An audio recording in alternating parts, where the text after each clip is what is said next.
Арбаңыздар адабияттын ышкыбыздары.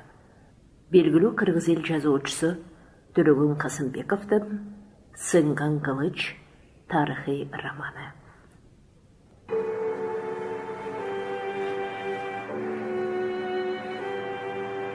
Көтөрүлүштүн тамырын биротолу кыркуу үчүн зимняя экспедиция деп аталып, генерал Скоблевдин башчылыгы астында картель отряд түзүлгөн. Саны жагынан отряд эмес, ошол кездеги колдо бар куралдар менен толук жабдылган бүтүндөй бир аскер бөлүгү болчу. Отрядка бир аз жигиттери менен Насирдин өзү көмөкчү, жол көрсөтүүчү болуп кошулган. 2 күнү көз ачылбай кар боройлоп жаап, жаңы гана басылган эле. Мелмелдеген асыл фергана өрөөнү аруу жуунуп, ак шайы кийген келиндей үлбүрөп калган. Те алыстан башка кыштактардын карааны араң көзгө элешет. Кайдадыр алыстан иттин үргөнү үзүл кесил угулат. Аба муздак, аскер аппак карда кара чаар чылагандай ийрилип жай чубап келатты. Найман кыштагына жакындаган кезде аскердин алдынан бир топ киши тосуп чыгып калды. Ортосунда сакалы белине түшкөн, мөңкүрөгөн кара адамы бар. Колдору боорунда ниет актыктын белгиси, баары тегиз ак жуулук куркур чанышкан. Генерал Скоблев атчан туруп, жанында Насирдин унчукпай аларды бир сыйра көздөн өткөрдү.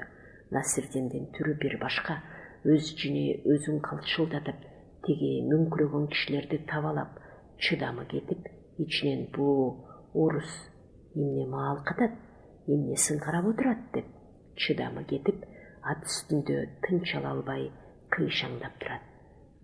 Эл болсо чарасыз, өлүмгө баш байлоо. Ырайым берилсе дагы кубанчуу түрлөрү жок. Баарынан ындын өчкөн экен. Сакалы белине түшкөн кары карга бүк түшүп таазим кылды дагы, ошол тизелеп отурган бойдон өйдө болбой. Ырайым кылгыла, о адам атанын балдары деп калчылдап, киркилдеп бакырын сүйлөдү. Сууктан өңү кетип, быштактай катып турган Тилмеч карынын сөзүн которду. Сөзүмө жооп болобу дедиби? Кары башын көтөрбөй, ичинен калтырап, көшөрүп, кулак төшөй күтүп турду. Аркасында чилдей тизилип, карга тизелеп кишилер дагы мыдыр этишпеди. Ага, деди генерал Скоблев. Согуш бүттүңөрбү? Кекетип жатат деп которду Тилмеч. Улук төрөнүн үнүнөн эч ырайым сезилбей, кары адам ичинен чыйралып, акырын башын көтөрүп, көк мунчуктой чекирейип турган көзүн көрдү. Заар көрүндү. Кары дагы эле сөзүн токтоо тутуп, тегин жерден өрт чыкпайт дейт биздин элдин акылы. Кантеле? Каныбыз катаал болуп, толкудук, чайпалып төгүлдүк.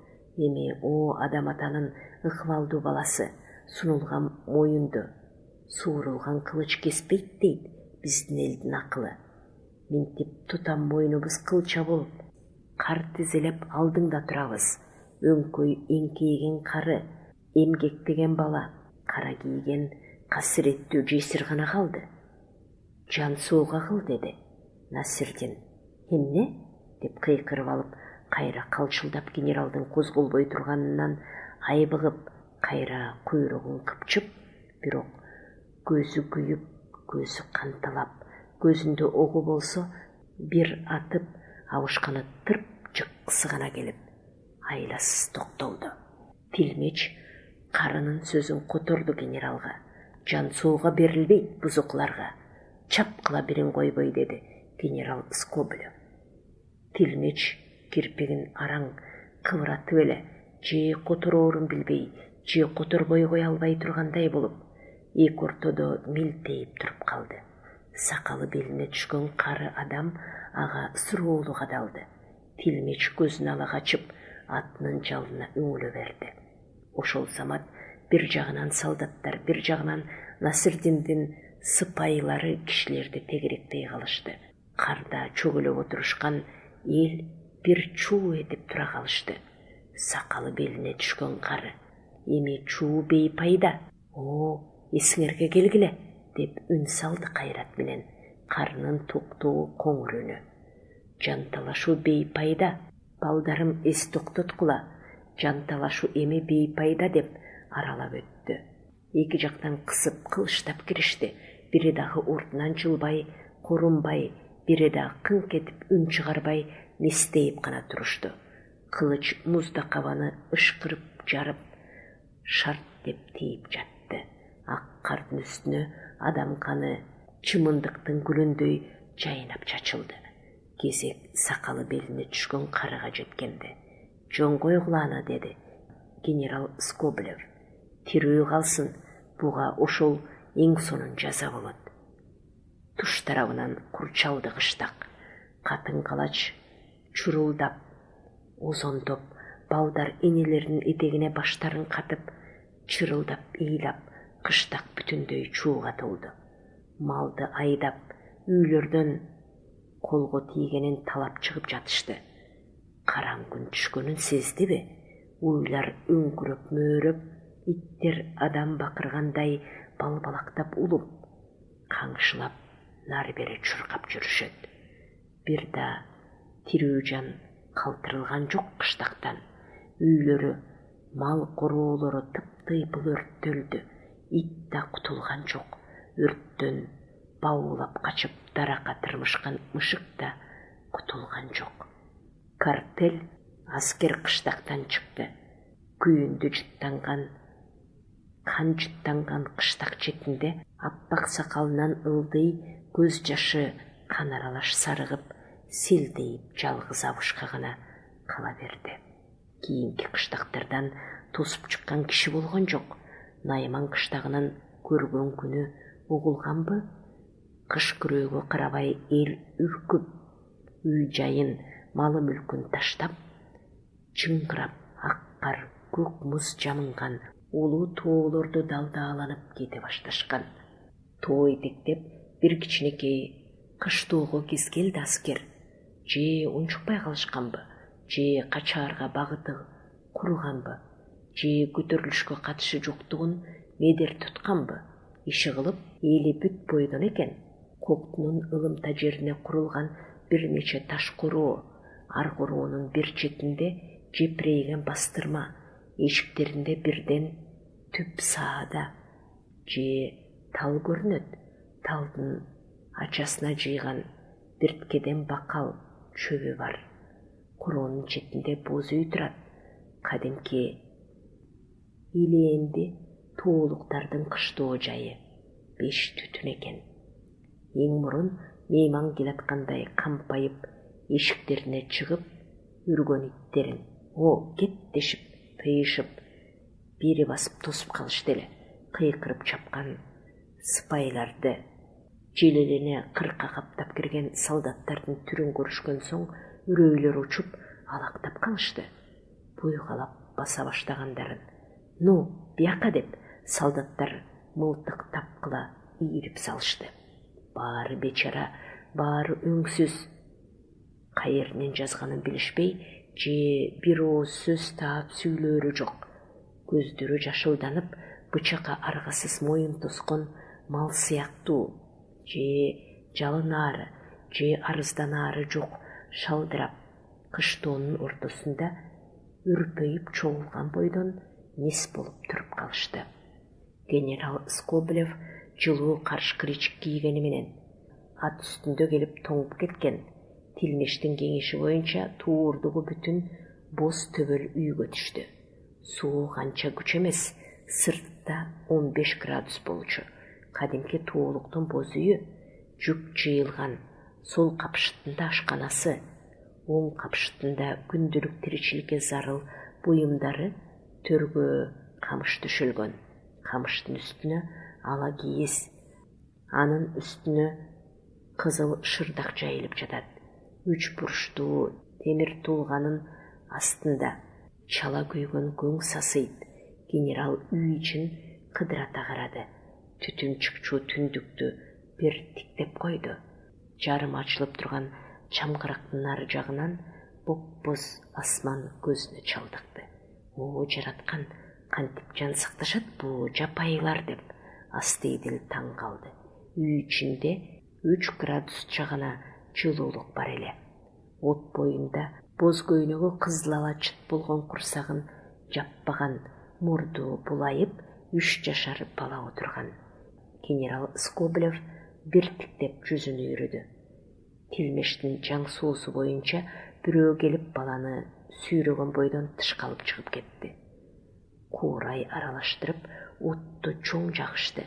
Тилмеч оң капшытта жаткан ээрди төргө кое койду. Генерал ээрге көчүк басып, отко колун кактай баштады. Бул элдин салтын, тилин, санчыргасын жакшы үйрөнгөн ориенталист аскердин ишине көмөгү тиет делинип, кошулуп берилген болчу. Жолуна туш келген кыштактар ылганбай, эли көтөрүлүшкө катнашы бары жогу териштирилбей, чапкынга кириптер кылынып келе жаткан дили демократ окумуштуу адам көңүлүндө эч макул боло алган эмес. Генерал отко жылынып, ориенталист ички ою менен алек болуп, тилмеч үргүлөп, эч ким унчукпай, үй ичи тым-тырс. Бир убакта чыдай албай: «Михаил Дмитриевич» деп сөз баштады.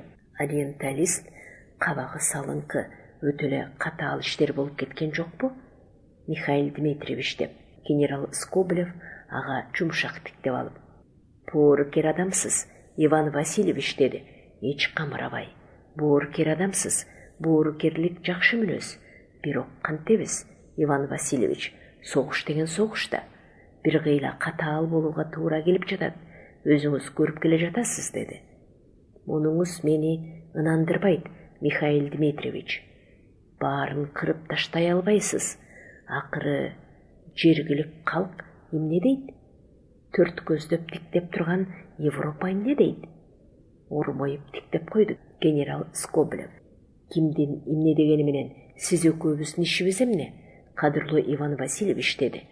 «Россия татар-монголдордун эзүүсүнөн кутулган соң өзүңүз куп жакшы билесиз, акырындап жанданып, өзүнүн табыгый чек араларын калыбына келтирип, андан ары жашоого ыңгайлуу мейкинди көп ээлеп, деңиздерге чыгып, өзүнүн келечеги үчүн керектүү шарттарды түзүп, азыр бүткүл дүйнөлүк мааниси бар ар кандай иш, ар кандай келишим анын катышуусуз бүтпөй калган улуу державага айланды. Россия менен тең тайлашаар, Европада жалгыз Викториянын карыган империясы гана калып отурат. Бирок Виктория империясынын келечеги ченелүү, анткени анын басып алган жерлери Россиянын басып алган жерлеринен географиялык шарты жагынан айырмасы чоң. Ал жерлери, ал өлкөлөрү империянын табыгый территориясынан өтө алыс. Миңдеген миль кургак, миңдеген миль суу бөлүп турат. Ал эми Россиянын кошуп алган жерлери өзүнө тутумдаш. Мына ошентип Викториянын аты алыска кеткен карыган империясына караганда жаңы өнүгүп, жаңы күч алып келе жаткан Россия империясынын келечеги алдаганча ишенимдүү. Биз, урматтуу Иван Васильевич, сиз экөөбүз Түркстанды колго алып бүтүп, Англиянын алдын Афганистанын нары жагынан тосууга жетишсек, жок дегенде Памирге чыксак, анда бул жагы дагы камсыз болуп, Россиянын таасири бүткүл дүйнөдө бир нече жүз жылдарга бекемделишине ишенип коюңуз. Мына ушундай кадырлуу Россиянын тарыхый миссиясы. Сиз экөөбүз энекебиз, Россиянын алдында өтөй турган ыйык карызыбыз да мына ушунда. Генерал Скоблев көңүл ачылып күлдү. Сиз мында тиген эмне дейт, бул эмне дейт деп отурасыз? Түркстан күнчыгыш элдеринин эң байыркы цивилизациясынын бир бешиги болуп эсептелет. Азыр ушул тапта диний, тарыхый шарттардын терс мүнөзүнөн улам өлкө адамдарынын ой жүгүртүү арымы бир ордунда имерилип токтоп калган. Чыңгызхандан кийин тыштан бирөө ат бастырып кирбеген. Темирландан кийин бирөө ат бастырып чыкпаган. Демек, өлкө көп жылдар бою өз чыгына өзү кайнап дымыган. Бул калк башка калк менен аралашышы зарыл, башка цивилизация, башка мамиле, башка күрөш көзүн ачат, өзлөрүнүн жакшы адатына кошуп, аралашкан калктын жакшы адатын өздөштүрүп алат. Мунун өзү бул элди жаңыртат, жашоого жарамдуулугун күчөтөт, ошондой эле башка элге пайда да бере алат. Бул элди кең коюнуна имере тартуу менен Россия өзүнө пайда таап, жанагы сиз айтып отурган келечегин ушул эл менен бирдикте бекемдейт. Мына, Михаил Дмитриевич, мен билген Россиянын тарыхый миссиясы. Генерал муруту арбайып тиктеп калды. Рас деп маани улады ориенталист. Кансыз иш бүтсө, ал согуш делинбейт. Көр тирлигинде жүргөн бечара кишилерди оопат кылуу дагы эртек болуп эсептелбейт. Биз Европа цивилизациясынын өкүлү катары, эң оболу орус эли катары, орус элинин акыл эстүү адамы катары адамгерчиликке сыйган ыктуу мамиле жасап, өз коюнубузга тартышыбыз лазым эмеспи бул элде? Генерал Скоблевдин эми кабагы бүркөлдү. Мунуңузду, кадырлуу окумуштуу, Санкт-Петербургдун айныган чөйрөсүндө айтыңыз. Ошол жерде оозунан көбүк чыкканча талашып жактоочулар табылат, же Россиянын тышкы душмандары? Мен кетем. Бул варварчылыкка аралашып калгым келбейт. Биз бири-бирибизди түшүнүшө алышпайт экенбиз, Михаил Дмитриевич. Генерал Скоблев ачуусу келип. Каалаганда жүрүү, башы оогондо кетип калуу сиз экөөбүздүн эркибиз эмес экен, урматтуум. Биз улуу даражалуу бүткүл Россиянын императорунун алдыңкы фронтто күрөшүп жаткан аскер адамы экенбиз. Эсиңизге салып коеюн. Үстүндөгү аскер мундири жарашпай бош келип, ориенталист экийине шөлбүрөп, өзүнүн да ындын өчүп калды. Бирок бул айтышуу генералды ойго салбай койгон жок. Ким мокочу болуп көрүнгүсү келсин? Бир аз кол жылытып, тамактанышып, арак менен иш жылытып алышып, үйдөн чыгышты. Короонун ортосунда турган элди көзү чалаар замат генерал башка жакты карай берди. Ориенталисттин эки көзү желкесине кадалып турганын сезди.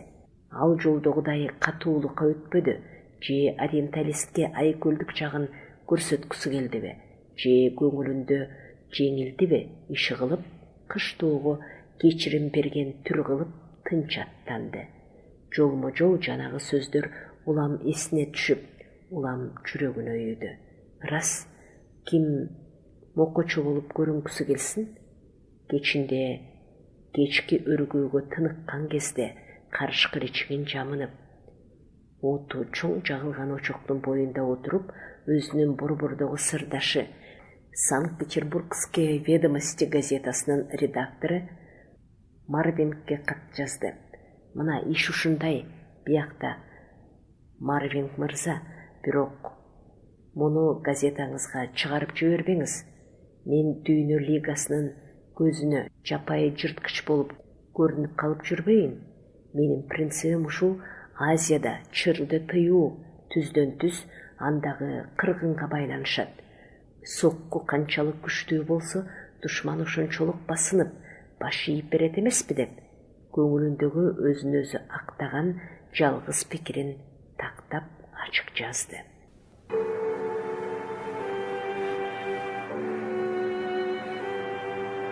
Чаюбайга кайра ашып келишкенине бир апта болгон. Келген күнү эле момун жакага түшүп кеткен. Элден кабар алмакчы эле күн өтүп жатат. Сууга чөгүп кеткендей ошол бойдон дарексиз. Исхак үңкүрдүн төрүндө. Алдына камыш төшөлүп, көрпө тонун жамынып, мистенин түмүрүнөн түшкөн кызыл чокту тиктеп, уйку соонун санаа менен үмүттүн арасында өзүнчө нес болуп, былк этпей тунжурап жатты. 20 гана жигит калган. Алар кайберен атып келишип, бир паста болсо кум санаадан бошонуп, уунун кызыгын кеп кылышат. Отко бышып жаткан кандуу боорго жилбирлери түшүп, күйменіп отырышат. Исхак сөзгө аралашпайт. Сынған буту өтүктүн кончундай болуп шишип кеткен. Чучугу сыздап ооруйт. Эмне болду экен? Бекназар эмне болду экен? Момун эмне болду экен деп.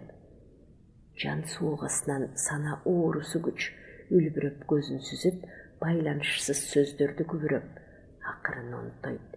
Жигиттер элтейип тиктешет. Исхак көзүн ачпайт. Акырын демин алып, уктап кеткенсип, кайра тынчыйт. Жүзбашы Мырзакул кирди. От боюнан жигиттер тура калышты. Эч кабар жокпу деди Исхак башын көтөрүп. Мырзакулдун кейпинен жадаганы көрүндү. Жокко деп тоңгон колун укалап отко умтулду. Мени кароол дөбөгө алып баргылачы. Мырзакул башын көтөрүп тиктеди. Ушул ит өлө турган суукта эмне бар? Кароол дөбөдө. Исхак унчуккан жок, жер таянып өйдө боло баштады. Жигиттер сүйөй калышты. Кароол дөбө дегенинче бар экен. Туш тарабы ачык. Арт жагын караса ашуунун бели, алды жагын караса асыл фергана өрөөнү мел-мелдеп алаканда турган топудай соксойгон бийик жер экен. Жигиттер Исхакты замбил менен көтөрүп келишти дагы кароол таштын үстүнө отургузушту.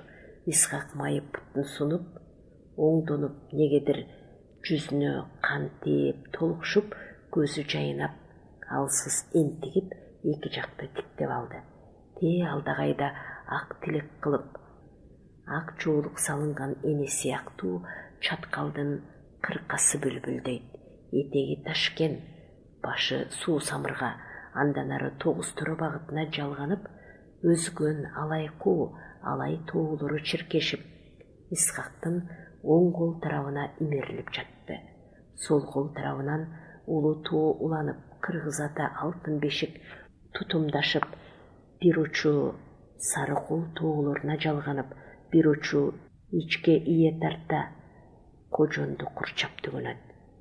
Эки тоонун түгөнүшү бетме-бет келип, асыл фергананын таш капка дарбазасы окшоп турат. Алты эмес 60, жети эмес 70 атабыздын сүйүгү жаткан ала тоо. Ничен кандуу, өрттүү кылымдар ичинде, сары түктүү жылуу бооруна, төбөсү ачык мээримдүү күнүнө сыйынып, күн көргөн элин суук шамалдан, суук көздөн сактап келе жаткан касиеттүү ак коргон.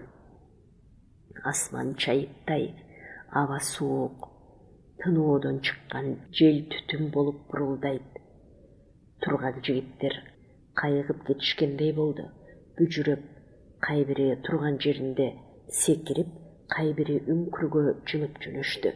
Бири такыр айла курганда келип, таксыр суук өтүп калбасын деп, акырын эскертип, ошону менен өздөрүнүн дагы чыдай албай турушканын тойгозду. Исхак көпкө унчуккан жок. Жигит колун үйлөп, буту менен жер тепкилеп, көшөрүп жууп күтүп турду. Исхак: "Баатыр, силер үңкүргө бара бергиле, мен бир пас отура турайынчы." Жигит: "Майып бутуңуз болбой калаар бекен?" Исхак өкүнүп башын ийкеди. Кей турган бут калдыбы, баатыр? Өз жаныңарды сактагыла, баргыла жылуу жерге. Бир аздан соң алып кетээрсиңер. Жигиттер кыялап жүрүшүп, үңкүргө түшүп кетишти. Исхак козголбой, былк этпей, касиеттүү ак коргонду кайра сыдырып тиктеп, ой санаасы алдагайда кетип, кайра тунжуроого түштү. Тигине жатат, мел-мелдеп асыл фергана өрөөнү. Сыр дайра, кара дайра ийрилип, бул асыл өрөөндүн эки сала кан тамыры окшойт. Топурак өнүмдүү, соосу келимдүү. Күнү жымырап, далы ысытып жанга кубат беримдүү. Сайганың көктөйт, жайганың төлдөйт, чачканың чайлайт. Атадай ичи кең, табышман, энедей берекелүү асыл өлкө. Улуу тоо катмарынан бүркүт айланып чыкты. Исхак кызыгып тиктеди. Жолборско чап салган баатыр куш ак чалгайын жаркылдатып, имерлип жай сызып тиги жап-жалгыз таштын башында отурган адамзааданы көрдү окшойт. Эки айланып келип, туура жактагы аскага конду. Ормоң каранып, талпынып, шаңк этип, шаңшып койду. О, кайран баатырлыктын, билгиштиктин кырааны. Сөөлөтүн кара, келбетин кара деп, Исхак жүзүнө жылмаюу, жүрөгүнө эргүү келди. Баатыр куштун шаңшыганы. Кел, кайран учалы, бастык, ыпластык жок жайларга. Чагылгандуу кара булуттун нары үстү жагына жайнап турган жаркын күнгө чабыт кылалы. Жүр, кайран дегендей чакырып жаткандай сезилди. Ошол замат чөккөн көңүлү эргип, жүрөгүнө самуу, арзуу келип, лак-лак какты. Шаңк деп шаңшыды баатыр куш, асманы дуу-дуу эткизип, канат күүлөдү. Кош дегендей угулду, Исхактын жүрөгү сыздады. Ак кашын, мурутун, кирпигин үлбүрөгөн кыроо басып, мүңкүрөп отурган бечара тиги эркин куштун шаңдуу үнүн, эпкининен бороон шамал жаратып, кайра обого көтөрүлгөнүн өксүп тиктеп отуруп кала берди. 4 жигит кайра келишти. Исхак: эч кабар жокпу? Келди таксыр, баралы. Жигиттер Исхакты замбилге салып, унчукпай кайра үңкүргө карай көтөрүп алып жөнөштү. Жигиттердин иреңинде жакшылыктын шаанасы жок эле. Жакшылык кабарбы? Деп сурашка Исхактын оозу барбады. Үңкүрдүн эшиги топурап калган экен. Аттар токулган, камчылары колунда. Нары жакта кимдир бирөө ызырынып, сөгүнүп жаткан угулду. Эмне болуп кетти деп ойлонду. Исхак чекирейип тиктеп. Аны көрүп, турган жеринде, отурган жеринде сөздөрү ооздорунан түшүп, силдейип калышты. Сөгүнгөн үн ачык таанылды. Момун келген экен, деди Исхак. Мырзакул жүз башы бир бурчта турат. Колунда бир атма орус пистол. Бир бурчта момун саркер турат. Колунда кош миздүү кылыч. Кара курт менен музоо баш сыңары марашып калыптыр экөө. Эмне болгон буларга деп Исхак таң болду. Момун: чыккынчы, ат, эмне карап турасың деп. Кичинекей сары көзү жайнап, кан толуп, секирүүгө ыктап турган жолбурстой кумсарып турат. Мырзакул пистолдун машаасын басууга даяр. Исхакты көрүп да былк этишпеди. Жигиттер замбилди экөөнүн ортосунан жырып өтүп, үңкүрдүн төрүнө коюшту. Исхак: эмне болуп кетти силерге, деди кайгы менен. Момун туталана сүйлөдү. Карачы бул итти. Мунун кара ишине макул болбогон баатырларды байлатып таштаптыр. Эшиктен кирип келсем эле, мына өзү чап салып жүрбөйбү бул чыккынчы. Сени баш кылып, баарыбызды атка таңып барып, Үскөбүл пашадан сыйлык алат эмиш. Исхак эмне дээрин билбей калды. Колу бош турган жигиттерди кыдырата тиктеди. Баарынын кабагы салыңкы, баары бир ооз сыяктуу. Өңкөй Мырзакулга ыкташ, а Мырзакул бери карабайт, көз көрүнүппайт. Демек бети кара, ниети кара. Исхак акырын үн салып, момунга жүз бурду. Качан келдиң? Келген угурусун, деди. Момун каңырыгы түтөгөндөй майышып кетип. Эмнесин айтайын, эмнесин угасың? Өрт каптаптыр кыштын күнү кайран жерди. Муубасы тийгендей тыйпыл болуп, чабылыптыр кайран журт. Эмнесин айтайын, колубуздан эмне келет? Исхак нес болду. Ушул кайгыны, ушул чарасыз абалды ан сайын аныктап баары тунжурады. Үскөбүл паша менен Насирдиндин издегени биз экен, деп муңканды момун. Көк мейкинди көксөп, күнүгө көк караган куштун канатын кыркып тооп кылган сыңары. О, Исхак боштондук көксөп, Жыл сайын ерегішіп шыққан қайран жұрттың туысын қанға бойып, жүрегін өлтіріп, «Ей!» деп қойса, чоқысын екі қолы менен қалқалап отырып бере тұрған түбөлүк қарып қылат екен. Эми Исхак үшігөндөй қалчылдады. «Я!» деп онтоды. «Ушундайбы? Издегени биз болсо, анда биздин тирүү жүргөнүбүз өз элибиз үчүн жапа болуп жаткан экен го?»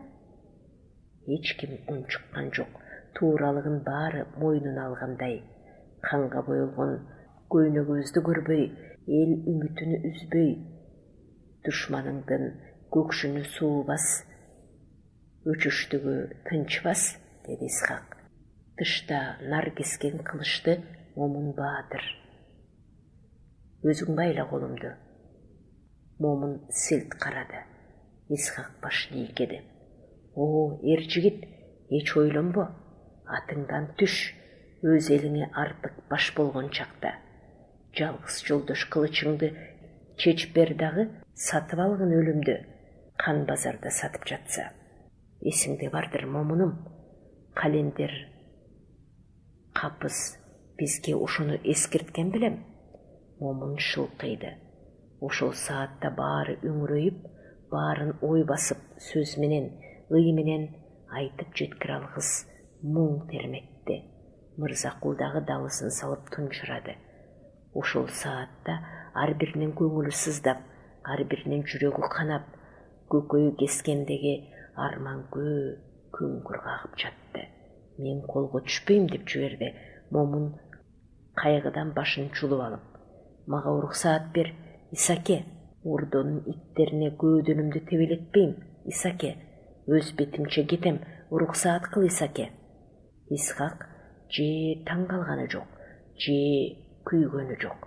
Эси болгондой телмирип тиктеди. Момун мууну титиреп, саал энтигип, каш көйлөнүп көшөрүп, анын жообун сурап, сабылып турду. Исхак бир улутунуп башын ийкеди. «Бар, Момунум, бар», деди. Үнү бас каргыл чыкты. «Мен эми сенин каныңа себепчи болбойм. Бар эми, кагылайын, Момунум, мейлиң. Канчыга да көрүшөрбүз».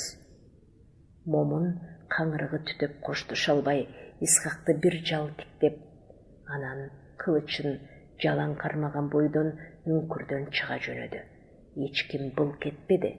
Мырзакул дагы алдын тосподу. Колундагы шамшары капыстан уча качкан мүнүшкөр сыяктуу, же бакырып жибере албай, же айрылууга көнө албай, жүрөгү шара теленип, эки көзү чекчейип, Исхак ээрчип тиктеп гана кала берди. Маргалан түз кары кетип, жерден тоң чыгып, күн чылымдап калган кез эле. Ошол 1876 жылдын 1 марты күнү Маргалаң ордусунун кең майданына жык толтура эл чогулду. Кап ортого тактадан бийик сек орнотулган. Секиде бош сыйыртмагы салаңдап дары турат.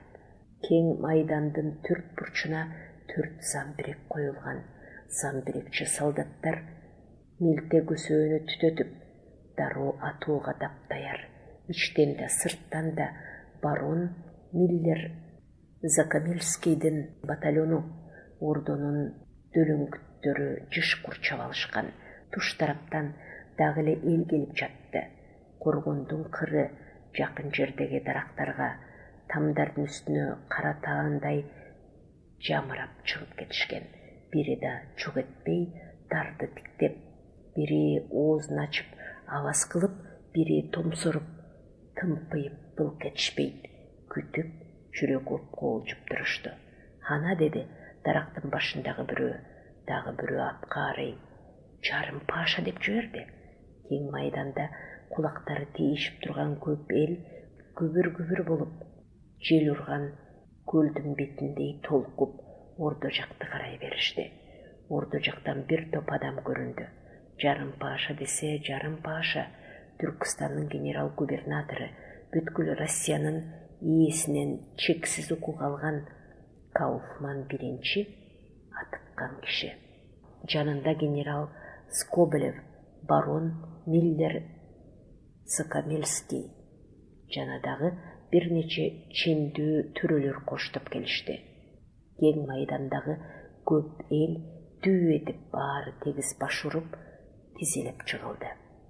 Фон Кауфман элдин таазимине эч көңүл бурбай, этибар калбай, жайы басып, дардын түбүнө келди дагы, дарды тегирете карап көрдү. Барон Миллер Закамельскийден бирдеме деп сурагандай болду. Барон баш ийкей жооп берип жатты. Эчтеме ачык угулган жок, дар бекембе дегендей тоюшту. Узун этек кымкап тондурун шөлбүрөтүп, артынан Кудаяр, Насирдин, Абдрахман, Саид Мауланбек ээрчип жүрүшөт. Эң артында жолбун иттей болуп, уругу дөөлөс Мырзакулдагы илешип алган. Фон Кауфман дарга сууну таасын көрүп туруш үчүн аларга атайы жасалган бийик орунга чыкты. Коштоп жүргөндөр баары чыгышты. Эл дүбүр-дүбүр этишип, бирок дагы эле чук эткен дабыш жок өйдө болушту. Элди тегирете тиктеп туруп, көп жылдан бери силерге эгин эктирбей, мал бактырбай, соода кылдырбай, силерди азгырып жүргөн, силерди өз ханыңарга жек көрсөтүп жүргөн бузуку ууру Исхак кармалды, деди жарым паша. Татар тилмеч аралашма түркү менен которду. Кудаяр өз сөөлөтүн тутуп тынч турду. Абдрахман аптабачынын кабагы салыңкы. Насирден өрөпкүп эки жакты элеңдеп каранып, эл дүңкүрөп куттук айтат деп турду. Эл тым-тырс калды. Мурдун тартып койгон эч ким болбоду. Муунтуу, асуу түгүл, көзгөрүнө кылычтап кызыл жаян канга бөлөп өлтүргөндү көп көрүп, жүрөгү калган эл. Четтен бирөө секин жылып жөнөдү эле. Атчан турган казак аттын омуроосу менен, суурулган кылыч менен алдын тосту. Бүжүрөгөн бечара көзү жашылданып онтоп, кайра ордуна келип, сөлпөйүп туруп калды. Шыкалган элдин ичинде сакалы, чачы өсүп кеткен, ой азабын тарткан сыяктуу эки көзү кыпкызыл, жүдөө дубана турган. Же арманырын ырдаганы билинбей, же бейжай пенделерди адепке, тобукка чакырып, Кудай деп сайраганы билинбей, иштен өрттөнүп, иштен муң жанып, эрте гана шыбышсыз кыбырап, көзү жашылданып, көз жашы ирмелбей төгүлө тургандай болуп турду. Бул момун болчу. Эч ким тааныбады, кайдан алып келер экен деп. Ал дагы эки жакты каранат. Бир кезде пириңдей ишенип, башына чалынган ыйык селдедей көкөлөтүп, бирге жүргөн адамды эң акыркы бир көрүп калуу мурат окшойт. Аңча барабан дыбыр-дыбыр кагылды. Эл силт этти. Зындан жактан 4 кара атчан көрүндү. Эл дуу эте ошол жакты карай беришти. Барабан улам күчөп дүңкүрөдү. 4 атчандын экөө сыпай, ортосунда Исхак, эки колу, эки буту, кара темир чынжыр менен чидерленип, ал аздык кылып, кенеп, аркан менен эки кароосунан, бутунан, мойнунан байлап, 4 атчан 4 жака керип алышкан. Сүйрөп качабы? Жок, кокус, эл жаңжал чыгарып жиберсе, бул коркунучтуу адамды алардын колуна бербөөс сактыгы сыяктуу. Барабан тынымсыз дыбырап, сүргө сүр кошуп жатты. Исхак ак шишик баскан, чачы сакалы абдан өсүп, эки көзү алайып, майып бутунан сылтып аксап келет. Аксаган сайын кара темир чидер шалдырайт. Пошт, пошт дейт сыпайлар. Эл дуу-дуу түүлүгүп, кайбири жол бошотуп кетенчиктеп, кайбири көрүп калууга кайра алга жүткүнүп жатты. Исхак өлүм менен эрегишкендей, көңүлү ачык, капаска түшкөн бүркүт окшоп, ормоңдоп эки жакты каранып, ассалому алейкум деп, алик албаганга дагы бирдей жаркылдап учурашып өтө берди. Валейкум ассалам деп кырааты менен үн салып, болкулдап ыйлап, алига алды бир адам жандап чуркап басты. Дардын так түбүнө жеткенде 4 кара атчан Исхакты ал жерге дарды күзөтүп турган солдаттарга тапшырып кайтышты. Жазаны жүзөгө ашыруу милдети полковник барон Миллер Закамельскийге тапшырылган болчу. Барондун буйругу боюнча дардын түбүндө солдаттар Исхактын чидерин чечишти. Өз сөөлөтүн тутуп, Кудаяр башка жакты тиктеп турду. Абдрахман негедир жылдызы жерге түшүп, жер тиктеп катып турду. Насирдин гана кубанычын чаба албай, көзү эркелеген иттин көзүндөй болуп, жылмаңдап, шыйпаңдап фон Кауфманды жал-жал карайт. Ал кыбасы канып, өчү канып. Ууру Исхак, тексиз селсаяк деп табалап калды Исхакты. Алың калай? Жөнөдүңбү? Мейли бар, сенин барар жагың ошояк. Исхак кайрылып карап, аксап басып. Жугундукур, сенсиңби үрүп турган? Сен бул дүйнөгө устун болосуңбу? Барасың сен да бир күнү менин артымдан. Барасың ыйы жок, чуусу жок, сайга өлгөн иттей болуп. Эл ичинен биртке күлкү чыгып токтоду. Тез, деди полковник барон Миллер Закамельский. Айдаган солдат мылтыктын кундагы менен Исхакты желкеге түрттү. Исхак бир оортун тартып. Кайда шашасыңар? Үлгүрөсүңөр. Баарына үлгүрөсүңөр эми, деди дагы, кайраттанып, дардын секисине бут койду. Майып буту кычыр-кычыр этти. Ал деп койбой, намысы чыңап, көктүгү жеңип, соо кишидей чулкунуп чыкты. Алыста момун эки көзүнөн жашы ирмелбей төгүлүп, мурутунан ылдый, сакалына кулап, сарыгып, ыйлап, акырын интигип турду. Фон Кауфман Исхакты Түркстан элинин душманы, бузуку, уурулардын башчысы деп жарыялап, дарга асуу аркылуу өлүм жазасына тарткан өкүм окуду. Исхак кең маңдайга шыкаалап турган көп элди бир сыйра тиктеди. Ошол замат ыйлап турганы бар бекен деген ой келди. Эл тымтырс, эл куп-куу, эмнегедир кубанганы да, ыйлаганы да көзүнө чалынган жок. Баары мүңкүрөгөндөй, кубанычта, кайгыда, эми аларга бир баа өңдүү турушат дегене. Узун кара чапан кийген, жуулук менен топусунун сыртынан башын таңынган ичкилик турат дегене. Тери тондору көпөйгөн, тебетейлери бир кучак тоолук. Жүзү жылуу, тили ага түшүнүктүү өз эли, өз каны. Ушул азыр жарым пашанын кектүү үнү Исхактын кулагына кирген жок. Каардуу өкүмү чоочуткан жок. Ал муңайгансып кетти. Кош эме, жамандыгың болсо кечир, жакшылыгың болсо ырдай жүр. Эсил журтум деп ал купуя коштошту. Жүрөгү мыкчылды. Келер жылдек тез келбейби? Ал санаарка басман тиктеди. Тигине көздүн жашындай мөлтүрөгөн көк асман. Жабыла атылган мылтыктын түтүнүнө окшош сургулт, суюк булут каптап келатат. Бийиктен сургулт булуттун нары жагынан бир караан Исхактын көзүнө чалынды. Бүркүт экен, сургулт булутуна бир чүмкөнүп, бир көрүнүп, каалгып айланып жүрөт. Менин жаным ошол окшойт деп ойлоду Исхак. Андан соң жүрөгү бат-бат согуп, каны дүрүлдөп, төбөсүнө агып, башына эчтеме кирбей, дендароо болуп шалдырады.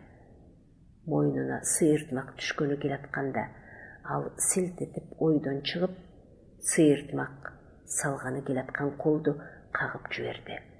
Жанында көзү чуңурөйгөн жилдет сарбаз турган экен. Эч сөз угузбай, ый угузбай, сөгөт угузбай, барабан тынымсыз дөңгүрөп жатты. Исхак акырын күбүрөп, өз келмесин өз айтып көзүн жумду. Сыйыртмак акырын мойнуна түштү. Муп-муздак кара чаар жылаан оролгондой болуп, эти дүркүрөп кетти. Сарбаз Исхак чыгып турган жеңил күрсүнү тайдыра тээп жиберди. Исхак шала кетип, бекем кенен жипке асылып калды. Эл тым болду. Барабан дөңгүрөп жатты. Исхак чиренип, саал жандалбас кылып, анан бутунун учу менен кыбырабай, мурутунан асып койгон көк жолборстун терисиндей чубалып, узуну чыгып, акырын чайпалып туруп калды. Барабан үнү акырындап, анда-санда дыбыр-дыбыр этип токтоло баштады. О, баатырдан калып не табам? Не табам деген жерге көмүлгөндөй тымтырстыкты шаңып жарып кетти. Бул эмне, бул ким? Эл дүү-дүү, дуу-дуу болуп жарыла берди. Момун экен. О, баатырдан калып не табам кокуй, деп келатты. Ошол учурда бийик секиде турган жарым пааша фон Кауфман дагы, Кудаяр да, кабагы бүркөө Абдрахман да, шыкалып турган калың эл да нес болду. Момун далбалактап чуркаган бойдон кармаганга болбой, тосконго бой бербей дарыга чыкты. Акырын теңселип турган Исхактын сөөгүнө жетип, тизелеп, мөгдөп, бутунан кучактады. Эл тосмосу жарылган көлдөй толкуп, курушар, буркан шаркан түшүп, баары чуу түшүп өкүрүп жиберди. Ошол замат татыр-татыр деп жалпатылган мылтык үнү жер силкинтти. Чуу суу сепкендей басыла түштү. Полковник барон Миллер Закамельский элге карап, адилет жаза жүзөк ашты деп шашыла жарыя кылды.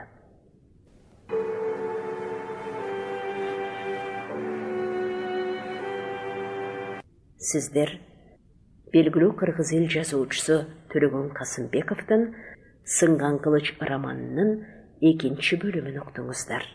Окуган Кипариса Сурахманова, чыгарманын уландысы кийинки чыгарылыштарда.